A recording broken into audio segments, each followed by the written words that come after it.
When I was 22 years old, I graduated college with 4 years of Army ROTC training under my belt, feeling like a crack commando. I had dressed up in camouflage, carried rubber M16s through the Duke Forest aplenty, employed squad tactics, and learned the great traditions of military officership. Well, the Army then dispatched me to Fort Knox, where I learned the ins and outs of armored warfare, how to fight with tanks, how to strategically engage the enemy. I learned the history of armored warfare and the inner workings of tanks. I learned all there is to know about depleted uranium and all kinds of book facts like that. And not one bit of it prepared me for my first field training exercise.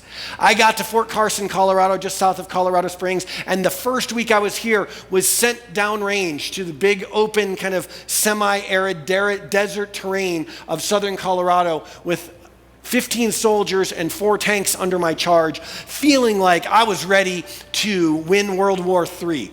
And no sooner did we get the tanks down range than we occupied our first assembly area, which is kind of the camp you make before the battle the next day. I strategically chose the best layout for our tanks with the high ground behind us so that the enemy couldn't sneak up. So we were poised to pounce the next day. Gave the orders. My soldiers, like clockwork, having done it hundreds of times before, occupied their positions, began to stake out their area. And then I told my own driver, back up and hold left. And we went for about 2 seconds and then plunged, death plunge, into one of those crevasses, like 10-foot deep wadis that are all over southern Colorado. And this tank disappeared. 67 tons of metal and armor went boom and fell. My sergeant gunner, who was inside the hull of the tank, grabbed me by the pant leg and pulled me inside so I didn't get squashed like a grape. And the thing just about rolled over. It lay on its rear. All you could see was the gun tube sticking up out of the sky. And I on the radio was like, help! And they're looking around going, Lieutenant, where'd you go? I'm like, I'm down here. It took 5 days and 4 combat earth movers, which is Army code for camouflaged bulldozers, to dig the earth away out from under my tank and pull this thing out. Like hundreds of gallons of jet fuel sank into the ground. The EPA cordoned off like a half a mile and had to dig into the core of the earth to get all the contaminated soil out. And meanwhile, my senior NCOs took the platoon, fought the fight that they had done 1,000 times before, while I reported to a bunch of senior officers. It was a baptism by fire, and I learned one important lesson. No amount of book learning or classroom training can replace the experience of having been there and done it. And all the grizzly old sergeants said, amen. Our title this morning, Are You Experienced? We're in John chapter 9 as we continue through the Gospel of John.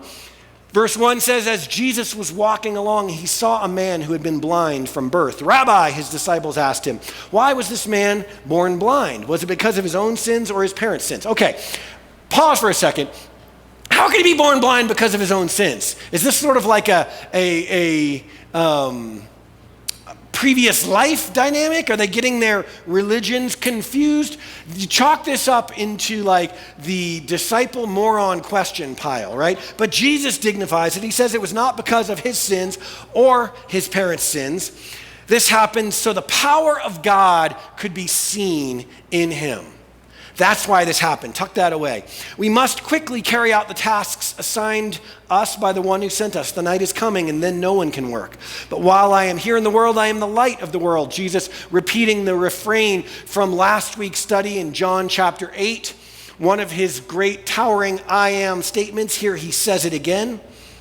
Then he spit on the ground, made mud with the saliva, and spread the mud over the blind man's eyes. One of his more gritty and visceral, earthy sort of miracles. He told him, go wash yourself in the pool of Siloam, which means sent. And the man went and washed and came back seeing. Here you see a recurring structural element in the Gospel of John, which is Jesus makes a claim and then he demonstrates it. So in the previous chapter, he said, I am the light of the world. And now John places a story, an interaction, which he observed Jesus have right after Jesus' teaching on being the light of the world, where Jesus demonstrates what the light of the world is, how it works, by a man literally perceiving light for the first time. This is John's way. Remember, unlike the so-called synoptic gospels of Matthew, Mark, and Luke, concerned with an orderly synopsis or a sequential account of Jesus' events, John's not concerned with those things. John rather is painting a picture. He's creating a portrait of who Jesus is, what he believed, and why he came. So he takes this story of Jesus saying, I am the light of the world, and then that story of Jesus healing a man born blind, and puts them together to make a clear and singular point. What is that point, you might ask? Read on, verse 8. His neighbors and others who knew him as a blind beggar asked each other, isn't this the man who used to sit and beg? Some said he was, and others said, no, he just looks like him. But the beggar kept saying, yes, I'm the same one. They asked, who healed you? What happened? And he told them, the man they call Jesus made mud and spread it over my eyes and told me, go to the pool of Siloam and wash yourself. So I went and washed, and now I can see. Fascinating, isn't it, that he doesn't even know Jesus. He's not like, Jesus of Nazareth, the one we've been following and who taught us the Sermon on the Mount. He's just encountered Jesus. He's like, that dude, what's his name? Shmeezus? No, Jesus, that guy. He's clueless, except he was blind and now he can see. Where is he now, they asked. I don't know, he replied. Then they took the man who had been blind to the Pharisees because it was on the Sabbath that Jesus had made the mud and healed him. And as we all know by now, the Pharisees get bunched up over stuff being done on the Sabbath. Perpetual missers of the forest for the trees that they are. The Pharisees asked the man all about it, so he told them he put the mud over my eyes, and when I washed it away, I could see. Some of the Pharisees said, this man Jesus is not from God, for he is working on the Sabbath. Others said, but how could an ordinary sinner do such miraculous signs? So there was, once again, a deep division of opinion among them. And so that's the context in which this is happening. John's theological gospel is giving us a big picture context against which this story is happening, like a backdrop. And that is that Jesus is totally upending the power structure of his day. He's giving the Pharisees ulcers because he keeps tweaking him. He keeps poking him in the eye, doing things that he could very well do on the other 6 days on the Sabbath, creating people who are these armchair quarterbacks of religion who don't know a thing, and yet they're out there creating chaos in the otherwise orderly world of God that these Pharisees worked hard to establish and maintain. Experiencing the power of God like this blind man has, like others before him have been doing, has this phenomenon of leveling the playing field. It's undoing the hierarchy of knowledge that has been the order of the day. The people who were in charge and told others how God works and what he's like were the ones that had the knowledge. They were the ones that had gone to 4 years of training and could tell you the history of tank warfare. But then people are coming along who actually are experienced. And they don't know the prophets from a hole in the wall, but they know God because they experienced him firsthand. This guy is joining that small but growing fraternal order. It's kind of like the Airbnb phenomenon. If you caught on to this, it's crazy. In Denver, everyone wants to live here. And so some of you, especially if you're under 30, you figured this out. You can go on vacation to make money. Know how? Simply take your overpriced Denver bungalow and put it on Airbnb for the time you're gone, and you can have somebody pay you more than the whole cost of your vacation, especially if you're going like to Missouri or something, to stay in your house. And a bunch of you are like, you're just figuring this out now? Okay, this is what's happening in Jesus' day. This is the context, right? The hotel industry is getting ulcers because they used to have a stranglehold. If you wanted to go somewhere or someone wanted to come visit their relatives in Denver, they had to pay $250 and, stay at a Hyatt Place or something. Now, we all get to be hotel proprietors. We're all innkeepers. It's empowering the masses of uneducated but experienced consumers. That's exactly what's happening with the ways of God. And the Pharisees are coming unglued. They can't handle it. There's a new order. There are new haves and have-nots by now. The haves are those who had experienced God, and the have-nots were becoming those who hadn't, regardless of how much understanding they may think they had. Verse 17, the Pharisees again question the man. So they come unglued. They really lose it here. They demanded, "What's your opinion about the man who healed you?" And the man replied, "I think he must be a prophet." Well, who is this guy to have an opinion? Like in religious yesterday, this guy's opinion would never have been asked and certainly wouldn't have been fielded or entertained. What does he know about God? He didn't even know who Jesus was until he spat on him. The Jewish leaders still refused to believe the man that had been blind and now could see, so they called his parents. They asked them, "Is this your son? Was he born blind? If so, how can he now see?" And his parents replied, "We know this is our son. We know that he was born blind, but we don't know how he can see or who healed him. Ask him. He's old enough to speak for himself." Well, his parents, of course, said this because they were of the old regime, right? They were afraid of the Jewish leaders. They played in the old power structure where, the Pharisees might get mad at me and kick me out of the temple or the synagogue. Don't want that. So the parents were all nervous. They were like your parents who are never going to take an Uber, right? Like my parents would buy a Buick and drive it across town before they would download an app and get an Uber. It's just never, ever, ever going to happen. They were those, any of you have those parents? Okay, a few of you are those parents, right? Do you know what I'm talking about? Millennials, your parents, who are never, ever going to take an Uber, right? Can I get an amen? Okay, that's this dude's parents. They're like, "Oh, you're the Pharisees, and I don't want to ruffle your feathers or get out of favor with you and get kicked out of the synagogue, heaven forbid. So we don't know, we can't recall, we don't have any recollection of those facts. We have no certain knowledge." They kind of Bill Clinton to themselves, right? Sorry, just kidding. All right. We are a politics-free zone here. So stop it. All right, here you see a couple of recurring themes in John. Just want to highlight what's happening. Number one, division among the people over Jesus, okay? This is chapter after chapter building. The people are all consternated about who Jesus is. Even the Pharisees aren't agreeing anymore. And then, of course, you have that constant theme of the Pharisees missing the forest for the trees, big time. So caught up on the details of what's happening on the Sabbath and the mechanics that they're missing the big picture of God, the very God they've given their lives to serve, happening right before their eyes. And then you got people fearing rejection from other people. In this installment, it's the non-Uber taking parents. And then lastly, you've got this shift in the faith landscape from performance being the thing that gets us to God to believing. Believing is the thing now. Remember, John said, "I wrote this so that you would believe, and in him you would have life." Verse 24, so for the second time, they called in the man who had been blind and told him, "God should get glory for this, because we know this man is a sinner." "I don't know whether he's a sinner," the man replied, "but I know this. I was blind, and now I can see." The question is, are you experienced? He was experienced. "But what did he do?" they asked. "How did he heal you? Break it down for us. Tell us."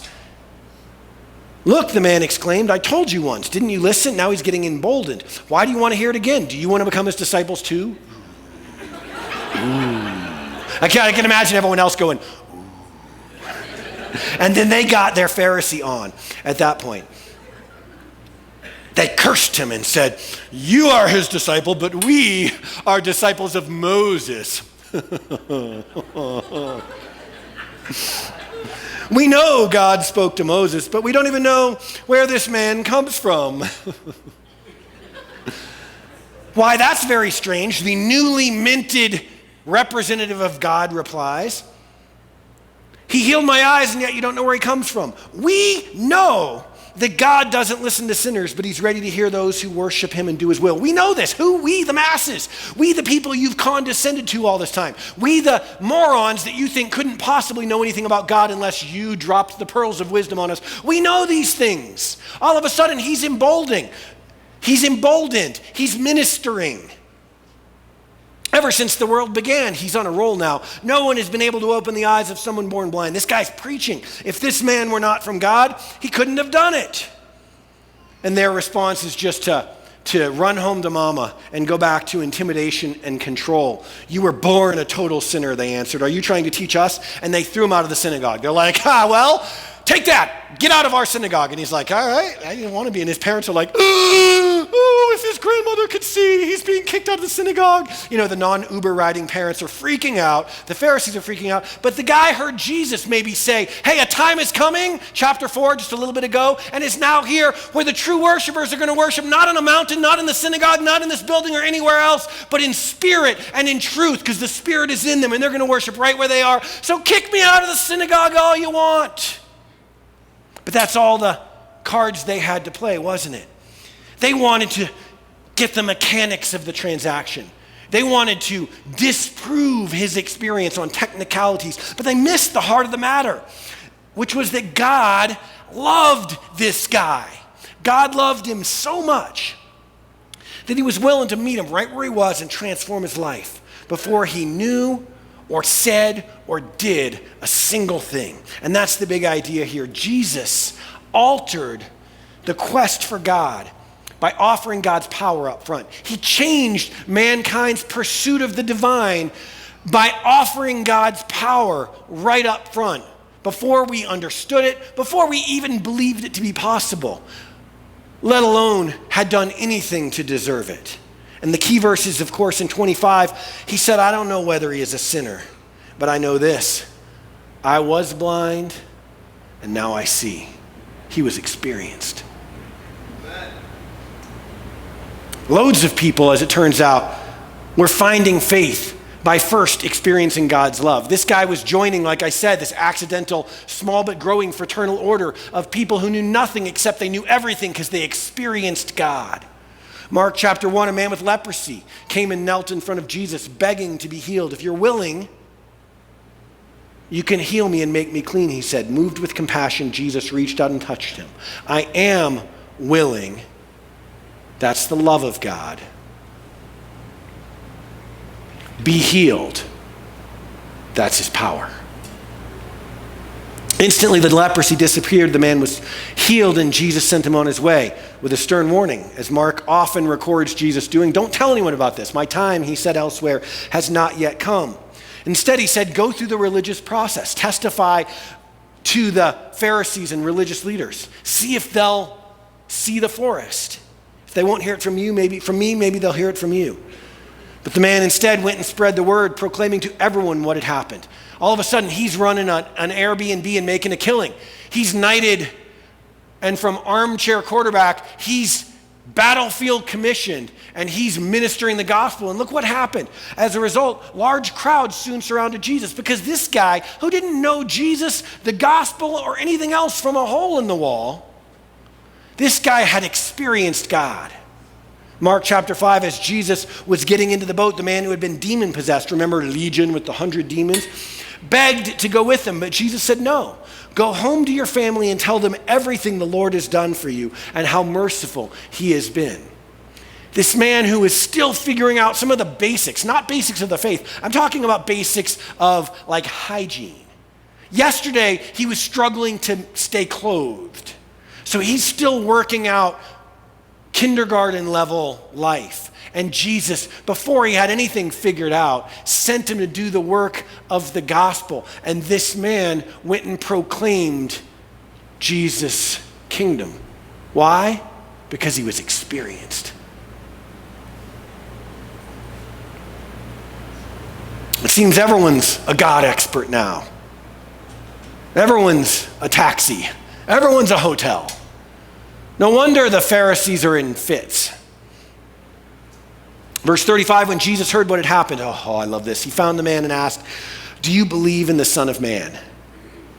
The guy's like, who? Who is he? Tell me. I mean, who is he? And I'll believe in him. He says, who is he, sir? Because I want to believe in him. Now, this guy was totally clueless to the allusion to the prophet Daniel, who saw one like a son of man. When Jesus identified himself as the Son of Man, please know that the Pharisees did not miss that. The reference was not lost on them. The innuendo hit home. It enraged them that Jesus called himself that term and identified tacitly with the prophesied Messiah. But not this guy. He didn't have a clue what Jesus was talking about. Son of man, shmon of man. He didn't know what that meant. But he's like, hey, who is he now? Tell me and I'll believe him. He could have been the Stay Puft Marshmallow Man and this guy would have believed. You know why? Because he had tasted and seen for himself. He was experienced. Jesus says, you have seen him, and he is speaking to you. Yes, Lord, I believe, the man said, and he worshiped Jesus. Listen, Jesus came to reveal the Father's love and to make his power available to his people. And so the culmination of this passage is simple. First, receive. First, receive what he came to give. And believing comes easy. This week we were up in the mountains. We were at a lodge in Telluride having we grilled out one night and we were going to make s'mores. And so we were trying to get a fire started in a fire ring there outside the lodge. And Caden and I were going at it. And a single young man who was traveling for business there came over and was helping us make the fire. And we visited with him for a little bit. And over the course of the evening, we got to talking. We invited him to stay and have s'mores with us. He was very friendly.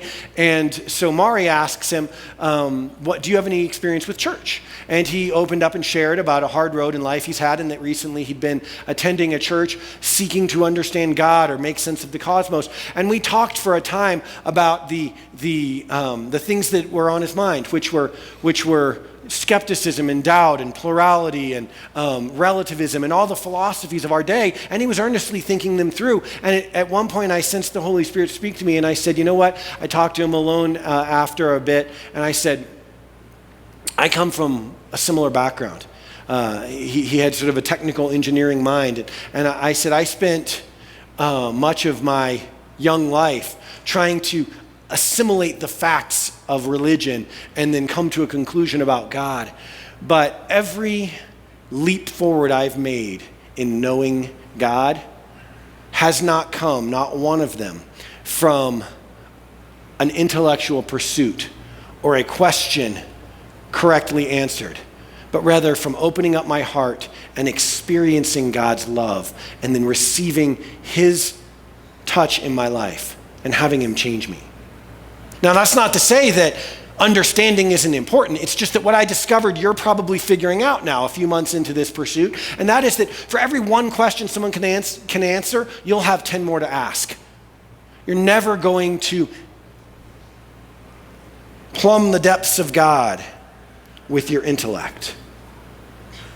Psalm 34 says, taste and see that the Lord is good. That would seem obvious were it not so contrary to every impulse of soul and culture.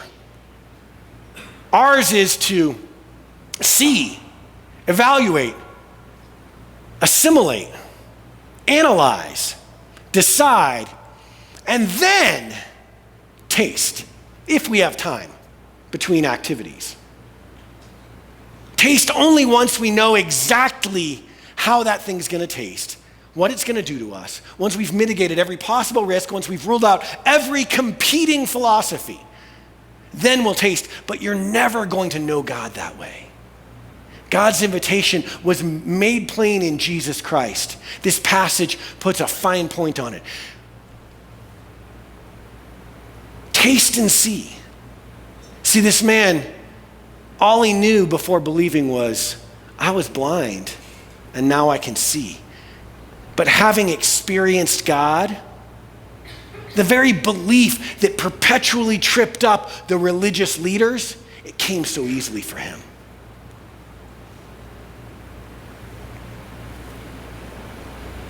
Dallas Willard, in his great work, Renovation of the Heart, wrote, we don't believe something by merely saying we believe it. Or even when we believe that we believe it. We believe something when we act as if it were true. We try to reason our way into belief, telling ourselves we believe we're believing, or we want to believe really bad. But we act as if it were true once we have experienced it. See, this man wasn't interested in any argument that Jesus was deceptive or evil, because he just experienced the goodness of God embodied in Jesus. He acted as though this were true. Believing was natural. What else would you do at that point?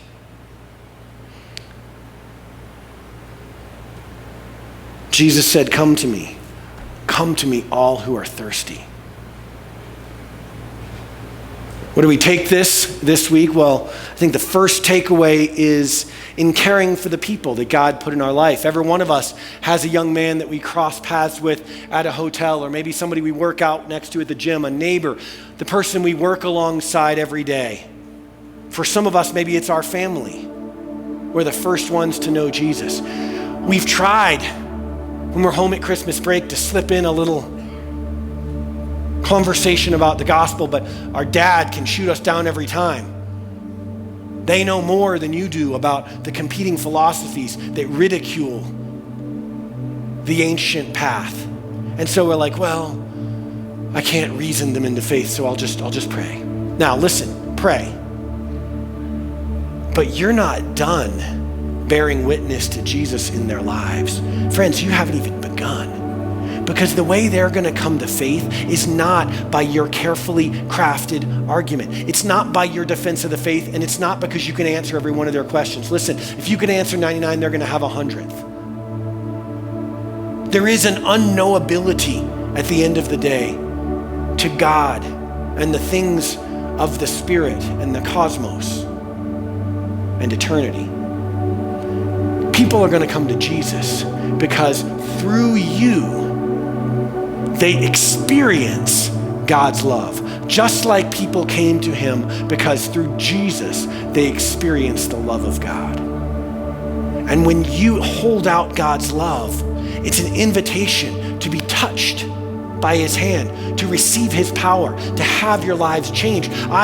I only know this. I was blind, he said, and now I see. Well, listen, I only know this. I used to be emotionally dead, and now I'm emotionally alive and capable, despite the heritage I came from, of expressing all kinds of healthy emotions, understanding, communicating, and meeting my wife's needs. Maybe you once were angry, and now you're full of peace. Maybe you once were selfish and consumed with your own advancement, and now you're compassionate and focused on others. Maybe you once were heartbroken and now you're whole. See, when people experience God's love and he touches them with their power, then they'll say, hey, wait, come back now. Who is this Son of Man? Because I want to believe in him. And then get on with your ninja evangelizing skills. Go tell them everything you've learned. Go reread your Mere Christianity and More Than a Carpenter and More Than a Carpenter, them up one side and down the other, and they'll take it all in, because once they've experienced God, once they've tasted and seen that he's good, they want what you know. Some of us are like, but that's all well and good, but I don't know if I got the goods. Like, if it comes right down to it, I don't know if I can produce the miracle. Well, that's good, because let me go ahead and take the drum out. You can't. You can't. Even Jesus only did what the Father did through him. It was the finger of God through Jesus, he said, that drove out miracles. That drove out demons, rather. Even though Jesus was in very nature God. Remember the kenosis earlier in John? He emptied himself. He didn't consider the God equality at the time as something to be grasped. He let go of that control handle, and he simply allowed the Spirit of God to work through him. You can't touch anyone. You can't heal anyone's soul. I mean, you can Dr. Phil them to death, but you're not going to heal their broken heart. But God will.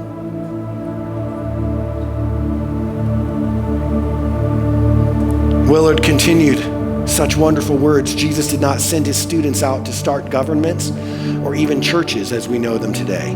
They were instead to establish beachheads of his person, his word, and his power in the midst of a failing and futile humanity.